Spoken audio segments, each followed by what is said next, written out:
got bigger, our fame got bigger. You know, and it is what it is, man. I'm still getting paid that one type check, figures. You talked about Lucas Matisse in the meeting. You've talked about him this week. You've kind of called him out.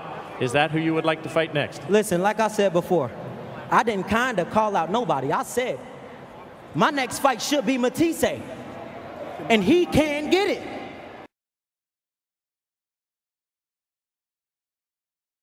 Ten Players was asked to do a recap of the Broner Taylor fight. Yeah. We know it's late. That's because we was asked late. Y'all know how we roll. We do shit when we're asked. Sometimes. Anyway, we wanna throw a quick holler out to AAAA 789 full on this one. And holler to Mr. Rocco. Who probably thinks we've got beef with him. Get real, Rocco. Also to Damian D and Wes, whose name we had to cut short. As well as Sexalicious. Whose name should be Sexalicker. Because she makes me wanna lick her. Okay, enough of that, let's get to this Broner Taylor fight. And this is gonna be a quick one. Not much detail. Because basically we just wanna say something about this clown Broner. But first let's go through the card real quick, because Berto made his comeback. He fought Upshur, who'd never even been in a 10-round fight. And the shit was strange. Almost like the Mayweather-Maidana fight. Yeah, we know they fight nothing alike. Cut the shit, you're just trying to start something. We don't mean that. We just mean that Berto dominated, the way Floyd dominated Maidana. No question about it. Yet there was something strange about the fight. Like it didn't end with us thinking, wow, Berto's back. As a matter of fact, Berto dominated, and for some strange reason it ended with us saying, Berto's gonna get his ass knocked the fuck out again, as soon as he fights a half-decent C- fighter. I mean, he fought a guy who'd never been 10 before and hardly hit him. Yet it still didn't look like easy work for Berto. I mean, his opponent looked like he was fighting drunken style. Like he watched some fucking Jackie Chan before he entered the ring. He didn't even look like his mind was there during the fight. He looked like he was daydreaming. Thinking about the puppy he had as a kid. How much he missed that puppy. While Berto was wailing away. He was like, I loved my puppy. I wonder if he's in puppy heaven now. With all the other puppies. Eating puppy treats all day. I wish I was there too. Instead of here, throwing this fight against Berto. Okay, fuck it. We're not saying he threw the fight. But the guy was clearly there as nothing more than an opponent to make Berto look good. He wouldn't let his hands go. When he did, he seemed to be fucking Berto up. Then he'd stop. As though he'd catch himself and remember he wasn't there to throw punches. At one point he looked at the audience. We could only assume someone was giving him signals to stop hitting Berto. Possibly Al Heyman. Then he continued on with drunken style boxing. Must be some new shit. Let's just hope we don't see a ton of fighters adopting it. Start that shit and next we'll have to see crackhead style. Who the fuck wants that? Berto on the other hand couldn't get this guy that only has 6 knockouts out of there. And he was putting everything on his punches. At one point Upshur released a flurry of punches, and Berto shook his head. You know how that shit goes, when a motherfucker shakes his head like, no that didn't affect me. Which usually really means, hey you got me, that shit kinda hurt. And we're telling you.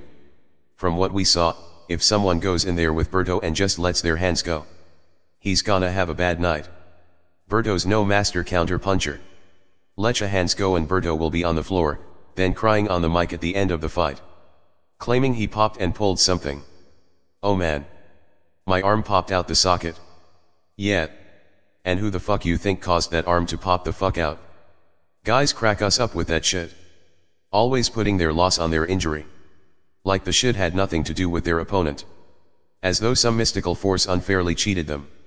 Like I woulda won if only my hand didn't break on your face. That means your hand wasn't good enough to break my face, but my face was good enough to break your hand. Give my face some fucking credit. You fucking loss. How about saying, damn. He was so good my arm popped the fuck out the socket. I mean, if my offense had you stepping back and dislocating body parts, you obviously can't handle what I'm delivering. Then we gotta hear, oh man, I gotta rehab again. We're hoping not, but expect that shit. Unless he gets another trainer. His head's way too easy to find. But hey, we're not writing Berto off yet. It's a comeback fight. We just suggest he has a couple more tune-ups before jumping in with a quality opponent who'll end his career. Like stay the fuck away from Brooke, Thurman, Porter, and this little girl. We see them all stopping Berto. Fuck. We even see Bradley stopping Berto. Or at least causing his arm to pop out the socket. That's pretty fucking sad. As for the Lucas Ortiz fight, it was stopped early. And it was questionable. Who the fuck cares? The real story's that Lucas called out Danny Garcia. And did a little trash talk too. Called him a chicken. Now 15 Boxer 13 just schooled us on the fact that not all the translation for Maidana in his last fight with Mayweather was accurate.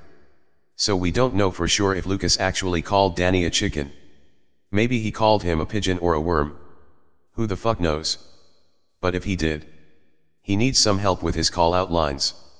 Thing is, Danny doesn't owe Lucas a damn thing, yet we understand him seeking that rematch. That's what old school fighters used to do. Lucas should just fight Herrera, and knock him the fuck out. Then be like, come Danny. Look what I did to the guy that beat you. Chicken.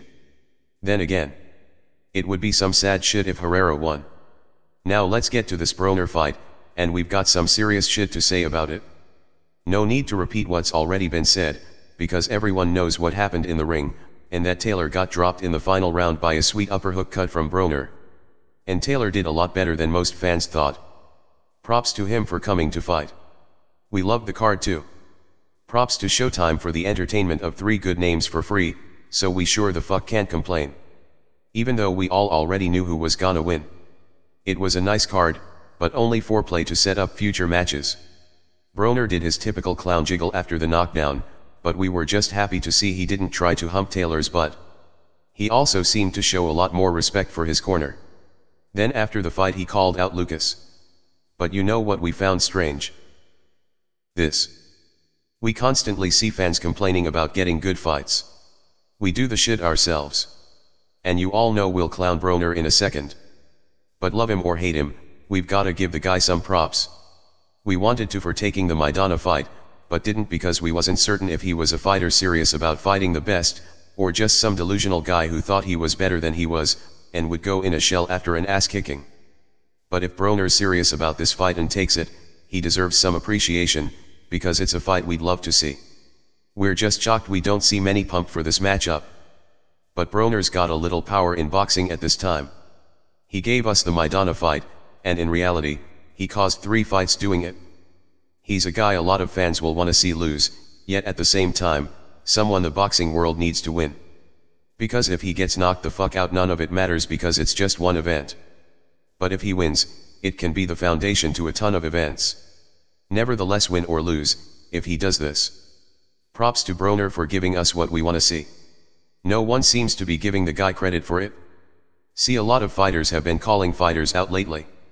But the difference is, when Broner does it, that shit actually seems to happen. And hey, we've gotta give credit where credit's due.